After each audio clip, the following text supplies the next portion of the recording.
नमस्कार, मैं हूं रजत अवस्थी और आप देख रहे हैं इम्पैक्ट भारत टीवी। आज का जो ये द इम्पैक्ट शो है बहुत खास होने वाला है। एक पर्टिकुलर खबर को न लेकर के आज हम इस देश के कई बड़े मुद्दों पर बात करने वाले हैं आपसे, और यकीन मानिए बहुत सारी ऐसी आज आपको जानकारियां मिलेंगी जो आपसे इस विषय में किसी ने अभी तक बात नहीं की होगी। कुछ दिनों से मैं थोड़ा इंतजार भी कर रहा था, मुझे पहले करना था ये विश्लेषण, लेकिन मैंने थोड़ा इंतजार किया कि मुझे लगा हो सकता है इस देश का कोई नेता, हो सकता है इस देश का कोई मीडिया इस मुद्दे को उठाए, इन विषयों पर बात करे, लेकिन किसी ने नहीं की। क्योंकि लोगों को तो केवल राजनीति से फुर्सत नहीं है। एक जगह के चुनाव खत्म होंगे, दूसरे जगह के चुनाव पे लग जाते हैं लोग। अरे नेताओं से ज्यादा प्रचार तो मीडिया करता है आज के समय में। ये नेता अच्छा है, वो नेता अच्छा है, लोगों के दिमाग में भर देते हैं वो चीज कि ये नेता अच्छा है, आप इसे वोट दीजिए, इसकी पॉपुलैरिटी बढ़ रही है, इसे ही वोट देना चाहिए। तो बहुत सारा ऐसा मीडिया वर्ग आज के समय में है जो इस तरह का चरित्र भी निभा रहा है। तो ऐसे टीवी चैनलों से, ऐसे न्यूज चैनलों से आपको सावधान होने की सबसे पहले तो जरूरत है, जो निष्पक्ष बातें नहीं करते, जो उन मुद्दों को नहीं उठाते जिन मुद्दों पे असल में बात होनी चाहिए इस देश में, जो केवल नेताओं के आगे पीछे घूमने का काम करते हैं, चुनाव को एक तरह से मैनिपुलेट करने का काम करते हैं, किसी के पक्ष में झुकाने का काम करते हैं, किसी के व्यक्तित्व को उठाते हैं, किसी के व्यक्तित्व को गिराते हैं। तो इस तरह के मीडिया से भी सावधान होने की जरूरत है, जो तथ्य पे बात नहीं करते, सच पे बात नहीं करते, सच्चाई दिखाने का उनका दूर दूर तक कोई नाता ही नहीं है। उनके रिपोर्टर्स भी केवल नेताओं के आगे पीछे कैमरा लेकर के घूम रहे हैं। उन्हें कोई फर्क नहीं पड़ता कि कहां पर क्या घटना घट रही है देश में, किन विषयों पे आवाज उठानी चाहिए, क्योंकि मीडिया की जिम्मेदारी है कि देश में जहां भी अव्यवस्था हो वहां पर आवाज उठाए और सुनिश्चित करे कि वो कमियां दूर हुई हैं कि नहीं। कई विषयों पर बात करेंगे आज, कई विषयों पर। तो पहला विषय मैंने लिया, एक बहुत बड़ा विषय है, राजस्थान से लिया है मैंने। जयपुर में एक परीक्षा हुई थी हाल ही में, आप सबको मालूम होगा, लेकिन फिर वही क्वेश्चन आता है कि मीडिया ने उस खबर को उतना तवज्जो नहीं दी, क्योंकि वो फिर कहानी वही आती है कि सनातन और हिंदुओं से जुड़ी हुई खबर थी। अच्छा, क्या होता है कि ब्राह्मणों के लिए एक बहुत ही इंपॉर्टेंट चीज होती है उनका जनेऊ, बहुत इंपॉर्टेंट चीज होती है। जनेऊ मतलब उनका एक तरह से भगवान होता है। ब्राह्मण और उसको धारण करते हैं, क्षत्रिय धारण करते हैं, उनके लिए भगवान की तरह होता है। ब्राह्मण जो जनेऊ पहनते हैं, मैं भी पहनता हूं, और उस जनेऊ का बहुत बड़ा महत्व है। उसके कई नियम हैं, उसको पवित्र रखने के कई तरीके और नियम होते हैं जिनके विरुद्ध आप नहीं जा सकते। लेकिन उस परीक्षा में क्या हुआ, कुछ छात्र गए, उन्होंने जनेऊ धारण कर रखा था, और वहां के जो अध्यापक थे उन्होंने कहा भाई परीक्षा देनी है तो जनेऊ उतारना पड़ेगा। किस कानून में लिखा है जनेऊ उतारना पड़ेगा? क्यों उतारना पड़ेगा जनेऊ? क्यों उतारना पड़ेगा? फिर मैं वहीं पे एक अभी क्वेश्चन कर दूंगा तो लोगों को दिक्कत हो जाएगी। लोग चेहरा ढक करके, बुर्का पहन के जाते हैं पेपर देने, उनको मना करता है? कोई टोपी लगा के जा रहा है पेपर देने, कोई मना करता है क्या? केवल एक ही पक्ष के पीछे पड़ जाना हर तरीके से, और ये मानसिकता है। ये ऐसा नहीं कोई एक कॉलेज की बात है, कोई एक बात है। कई जगह हमने देखा, कई ऐसी वीडियोस मैं भी देखता हूँ, रोज दिन भर देखता हूँ, ये जो हाथ में ये जो कलावा पहना जाता है, ये देखिए मैंने भी पहन रखा है, रक्षा सूत्र कहते हैं इसे। तो बहुत महत्वपूर्ण चीज है। जब कोई अनुष्ठान या पूजा होता है हिंदुओं में तो ये बांधा जाता है, जो पंडित आता है उससे बंधवाते हैं लोग, और ये बहुत जरूरी चीज है हिंदुओं के लिए। मैं बाकियों की बात नहीं कर रहा हूं। तो इसे उतरवाने की कोशिश हुई कई जगह पेपर देने के समय कि भाई इसे हटा दो, आप इसे हटा दो। अब आप मुझे बताओ इसमें कौन सी आदमी नकल कर लेगा? बताओ, आप इसे देख के बताओ, कोई नकल कर लेगा इससे? इसमें क्या लिख लेगा? इस धागे में क्या लिख लेगा कि वो नकल कर पाएगा? या इस जनेऊ में क्या लिख लेगा? इस जनेऊ में क्या लिख लेगा? वो ये जो मैंने भी पहन रखा है जनेऊ है, क्या लिख लेगा इसमें? आप बताइए, कैसे नकल कर लेगा इस जनेऊ के साथ वो? क्यों उतरवाना है? क्योंकि ये मानसिकता है, ये सोच है उन लोगों की कि कैसे भी करके नीचा कैसे दिखाएंगे। पहले जब मुगल आए वो क्या करते थे? यही तो करते थे, ब्राह्मणों के पीछे पड़े कि भाई जनेऊ उतारना पड़ेगा, धर्म बदलना पड़ेगा, या गर्दन कटवा लो।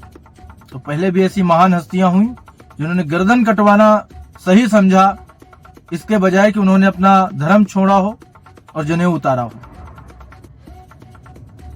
100 बातें हैं, कोई किसी के बारे में कुछ भी बोल सकता है, कोई भी भ्रांति फैला सकता है, लेकिन आप इतिहास अगर अपना देखते हो, रियलिटी देखते हो, तो ये बहुत बड़ा विषय है और ये छोटी बात नहीं थी। मुझे इससे पर्सनली थोड़ा सा मैं आहत हुआ, जहां पर एक तरह से टारगेट किया गया कि भाई आपको जनेऊ उतारना पड़ेगा, आपको अगर एग्जाम देना है तो आपको जनेऊ उतारना पड़ेगा। कैसे, क्यों उतारना पड़ेगा, तो एक बड़ा विषय था। आप लोग भी अपनी राय दीजिएगा। बहुत सारे लोग हैं आप में से भी जो जनेऊ पहनते होंगे, आपको उसका महत्व पता होगा, उसके तौर तरीके पता होंगे और आपको ये भी पता होगा कि इसको कितना पवित्र माना जाता है और कितनी पवित्रता के साथ इस जनेऊधारी व्यक्ति को उसके नियमों का पालन करना होता है। उसे ऐसे ही नहीं उतार दिया जाता। ये कोई धागा नहीं है गले में पड़ा हुआ कि आप उतरवा दो। तो ये पहला विषय था। अब आपकी राय क्या होगी, आप मुझे बताइएगा। अब आते हैं दूसरे सब्जेक्ट पे। तो दूसरा सब्जेक्ट है महिलाओं की सुरक्षा। मैंने पहले भी बात की है और अफसोस इस चीज का है कि हमारे देश में आज के समय मीडिया आप ले सकते हो, और मैं बार बार बोलता हूं, मुझे कोई संकोच नहीं, क्योंकि ऐसा हो रहा है। आप मीडिया ले लो, आप प्रशासन ले लो, आप किसी भी तरीके से ले लो, बहुत सारी सरकारें भी ऐसी हैं। इन चीजों को रोकने के लिए जितने सार्थक प्रयास होने चाहिए, क्या वो हो रहे हैं, ये सबसे बड़ा सवाल है। और अगर नहीं हो रहे हैं तो इनको कैसे होना चाहिए और इनको होने के लिए क्या क्या करना चाहिए, ये बड़ा प्रश्न है। और अगर ये छोटी सी चीज, जो बेसिक चीज है, अगर यही नहीं सुधरती है, यही नहीं सुधर रही है, तो हम कैसे आगे बढ़ पाएंगे। दूसरा, समाज के उन दरिंदों पे बात करना जरूरी है जो आपके पड़ोस में रहते होंगे, आपके बगल में रहते होंगे। कई जगह तो ऐसी घटनाएं आई हैं कि खुद के बाप, मतलब जन्म देने वाले पिता ने भी बच्चियों के साथ ऐसी हरकतें की हैं, ऐसे गुनाहों को अंजाम दिया है।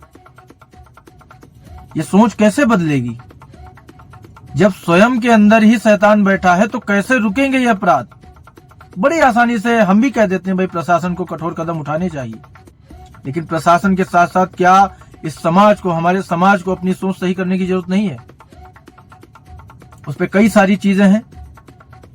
बीच में कई लोगों ने सवाल उठाया कि भाई पहनावे गलत हैं बच्चियों के, तो लोग देख करके ऐसा। अब उसमें भी 2 क्वेश्चन है। पहली चीज, क्वेश्चन उठाना अलग चीज है, लेकिन आप अगर सही तरीके से उसके आप डीप में जाते हो तो आपको पता चलता है कि देखिए, पहली चीज, हमारी भारतीय संस्कृति में खराब पहनावा नहीं होना चाहिए। ये हमारे खुद की जिम्मेदारी है। ये हमारे खुद की जिम्मेदारी है कि अगर हम बाहर, बच्चियां हमारी जा रही हैं, तो वो कम से कम ऐसे कपड़े पहन करके जाएं जो सभ्य हों। और ये कहने में मुझे कोई संकोच, बहुत से ऐसे लोग बोलेंगे कि अरे सामने वाले की नीयत सही होनी चाहिए, कपड़ों से क्या होता है। जायज है आपकी बात, लेकिन दोनों पक्षों को सही होना पड़ेगा। समाज को अपनी दृष्टि सही करनी पड़ेगी, और जो हम हैं, जो हमारे घर की बच्चियां हैं, हमें यह सोचना पड़ेगा कि हम किस कल्चर की ओर जा रहे हैं, हमारा पहनावा कैसा है, हमारा पहनावा अच्छा होना चाहिए कि नहीं, शरीर ढका होना चाहिए। हमारे कल्चर में ये सारी चीजें नहीं है जैसे आजकल में चल रहा है। सभ्यता, कल्चर, ये बहुत इंपॉर्टेंट है, तो हमें कुछ थोड़ा सा उस पर ध्यान देना चाहिए हमारे लिए। ये नहीं कि इस तरह की घटनाएं को मैं इस तरह की घटनाओं को उससे जोड़ रहा हूं, नहीं। हमारी सभ्यता, हमारा कल्चर अलग है, वो बाकियों के जैसा नहीं है, तो उसके हिसाब से थोड़ा सा हम लोगों को भी सुधार करना ही चाहिए। दूसरा, जो इस तरह की घटनाओं को अंजाम देते हैं उन पर कठोर कार्रवाई होनी ही चाहिए, इसमें कोई डाउट नहीं। और सरकारों को और कठोर नियम और बनाने चाहिए और उनका पालन होना चाहिए। केवल नियम बनाने से भी नहीं होगा। तो ये एक सबसे बड़ी चीज है। अब हम अपने अगले सब्जेक्ट की ओर बढ़ रहे हैं। जो अगला हमारा विषय है उस पर हम बात करने वाले हैं। अगला सब्जेक्ट जो है वो मैंने लिया है ड्राइविंग को लेकर के, सड़क को लेकर के। क्या है, आज के समय में बहुत सी ऐसी घटनाएं हो रही हैं जहां पर जो भी बच्चे हैं जिनके पास अभी ये अथॉरिटी है ही नहीं कि वो गाड़ी चला सकें, उनके पास ड्राइविंग लाइसेंस तक नहीं है, लेकिन फिर भी वो गाड़ी लेकर के सड़क पर निकल रहे हैं। अब इसमें आप किसकी कमी मानोगे? क्या माँ बाप की कमी नहीं है? मुंबई में एक बड़ा हादसा देखा गया था। एक बड़े व्यापारी थे, उनके बच्चे ने इस तरह की घटना को अंजाम दे दिया था। बाद में उसने बहुत बवाल हुआ, उनके पिता ने उनको गाड़ी लेकर के दे दी थी, वो चला रहा था सड़क पर, उसने 2 की जान भी ले ली। तो क्या इस तरह की चीजें रुक सकती हैं अगर हम थोड़ा जिम्मेदार हो जाए? फिर दूसरी चीज आती है कि बहुत सारे लोग सड़क पर निकलते हैं, बाइक से निकलते हैं, वो हेलमेट नहीं लगाते हैं, जिसकी वजह से भी बहुत बड़ी बड़ी दुर्घटनाएं हो रही हैं।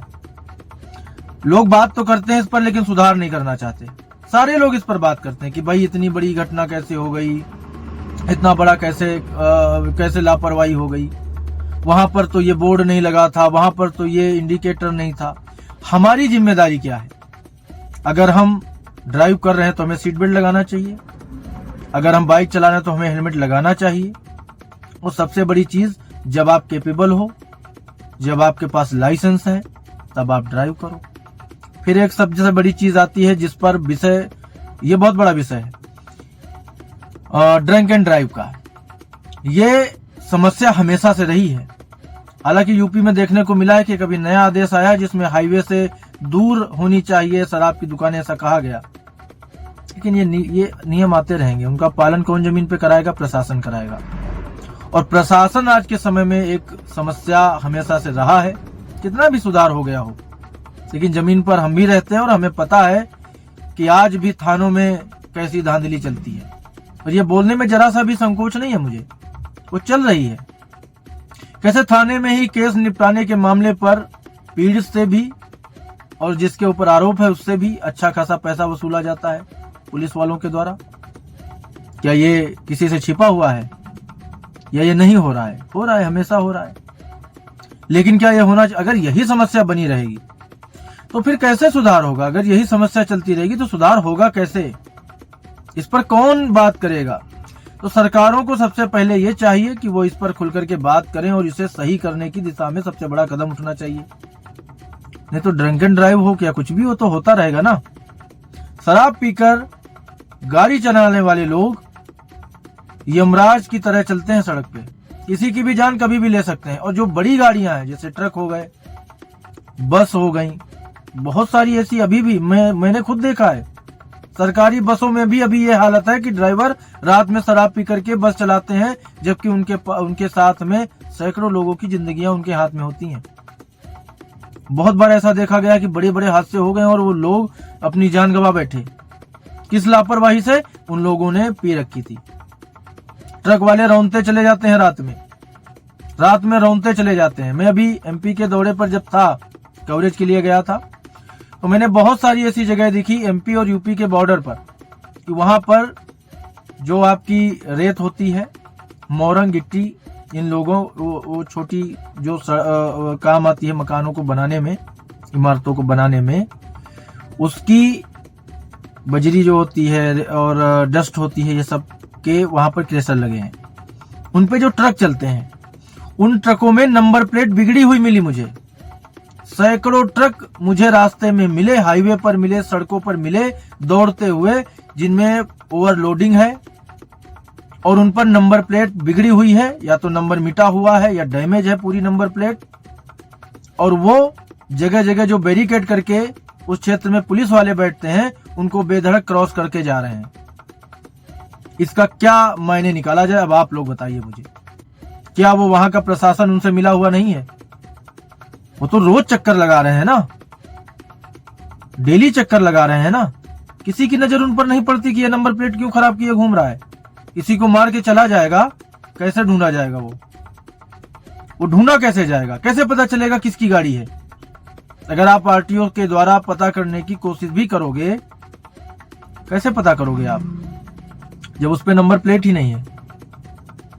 ये बहुत गंभीर चीजें हैं, लेकिन अफसोस की बात है कि कोई नेता इस पे बात नहीं करना चाहता, कोई अधिकारी इस पर बात नहीं करना चाहता और कोई मीडिया इस पर बात नहीं करना चाहता। क्या एक लौते हम ही न्यूज चैनल ऐसे हैं? क्या एक लौता इम्पैक्ट भारत टीवी ही ऐसा है जिसकी नजर इन सब चीजों पे पड़ती है? बाकी लोग आंखों पे पट्टी बांध के चलते हैं क्या सड़क पे? ये कमियां उनको नहीं दिखाई देती हैं क्या? और ये कमियां नहीं है क्या? आप सोचो कितने लोगों की जानें इस तरह जा रही हैं रोज। उनका हिसाब कौन देगा? उसका जिम्मेदार कौन है? कौन जिम्मेदारी लेगा इन सब चीजों की? कोई लेगा? नहीं लेगा। कोई चला जाए, कोई हादसा हो जाए, कंपनसेशन अनाउंस हो गया कि भाई हम तो 1 लाख रुपए देंगे घर वालों को जिसके घर का कोई चला गया है। वो करने के बजाय अगर उतना ही ध्यान इन सब चीजों पे लगाया जाए, मैंने पिछली बार जब इस पर बात की थी तब भी मैंने कहा था कि एक ऐसी टीम बनाई जाए जो कि जिसका महीने में यही काम हो कि इन सब चीजों पर वो ध्यान दे घूम के। और है, ऐसा नहीं, विभाग है, लेकिन इतना भ्रष्ट हो चुके हैं वो विभाग और पुलिस प्रशासन कि इन सब चीजों पे ध्यान, अब इन सब चीजों पे ध्यान नहीं दिया जाए तो मैं क्या बोलूं, आप बताओ? यही बोलूंगा ना कि भ्रष्ट हो चुके हैं। कोई नहीं ध्यान दे रहा है इन सब चीजों पे। और ये छोटी समस्या नहीं है, बहुत बड़ी समस्या है। किसी के जीवन की, समझ लो, ऐसी की तैसी करने वाली चीजें हैं ये। किसी की भी जान ले लेंगे 2 मिनट में, रौंद के चले जाएंगे। आप ढूंढते रहो कौन है, नंबर प्लेट ही नहीं है गाड़ी पे। खनन विभाग, स्थानीय प्रशासन, आरटीओ सब घूमते रहते हैं सड़क पे। कौन ध्यान दे रहा है? अगर ध्यान दे रहा है तो नंबर प्लेटें क्यों नहीं सही हो रही हैं? फिर कोई मीडिया ध्यान नहीं दे रहा है, कोई अधिकारी ध्यान नहीं दे रहा है, तो कौन ध्यान देगा? तो मैं फिर कहता हूं कि स्थानीय लोगों को इस पर ध्यान देना चाहिए, ऑब्जेक्शन उठाना चाहिए।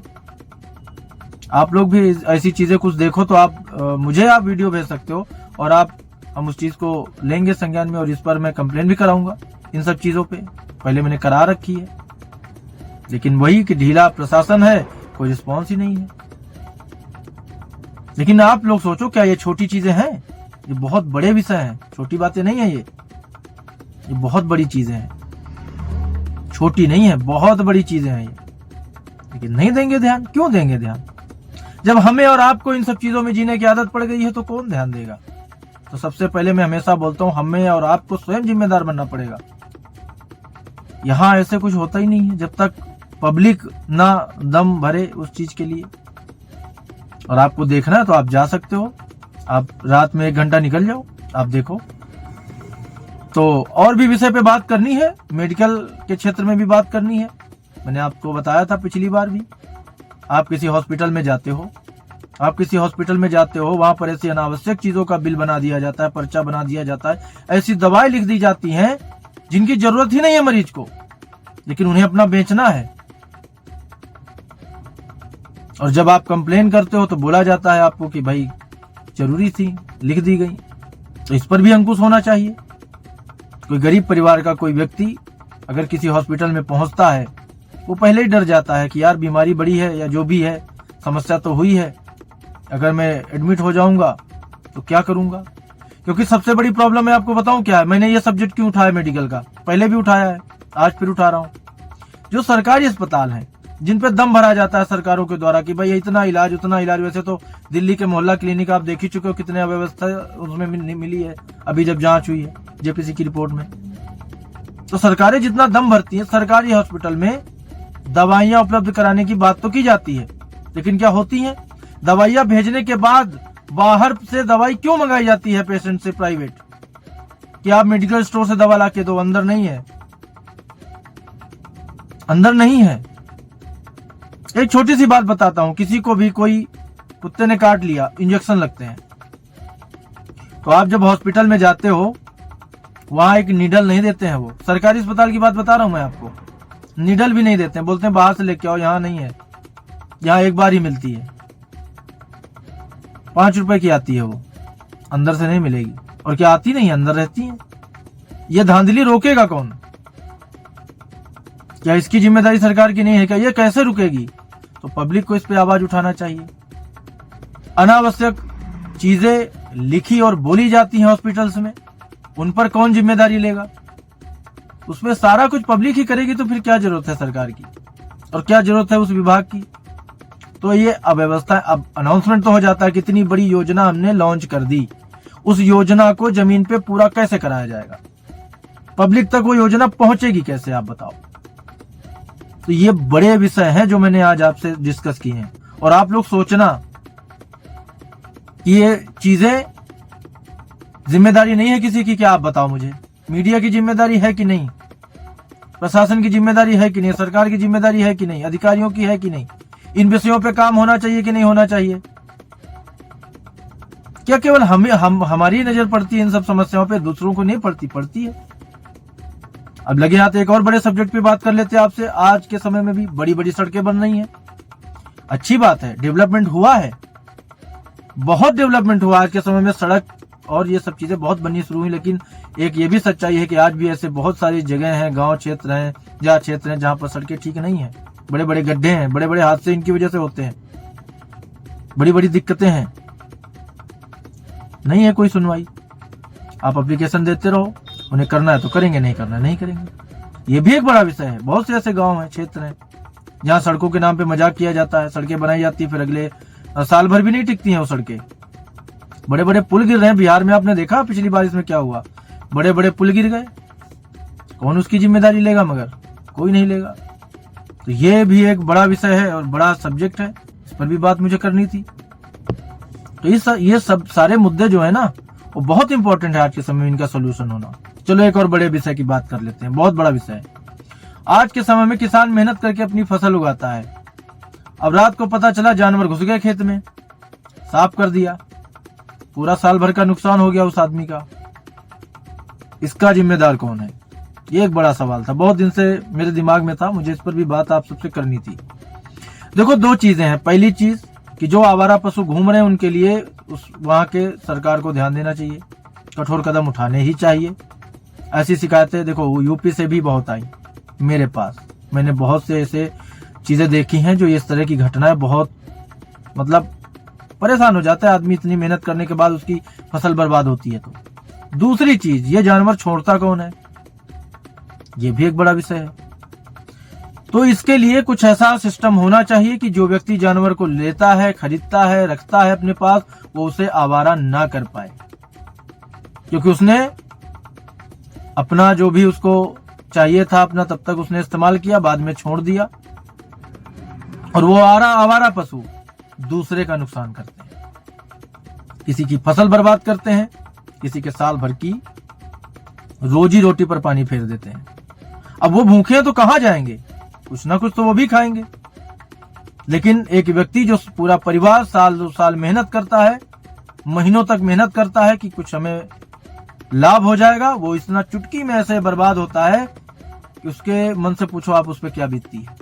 तो इसमें दो चीजें हैं, कुछ ऐसा सिस्टम सरकार बनाए कि जो लोग पशु रखते हैं वो इस तरह उन्हें आवारा न कर पाए, उन पर कठोर कार्रवाई हो, और जो अभी मौजूदा स्थिति में आवारा हैं उन्हें कहीं न कहीं स्थानांतरित किया जाए, रखा जाए।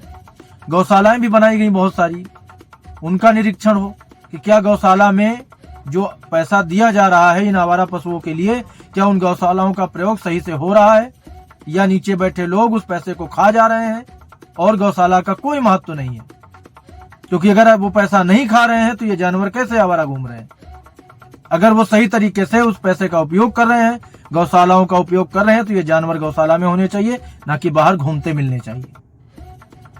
तो ये बड़ा विषय है, इस पर भी बहुत सारे लोगों ने मुझे बोला है, और इस पर भी हम थोड़ा सा कार्रवाई कराएंगे, अपनी ओर से प्रयास करेंगे।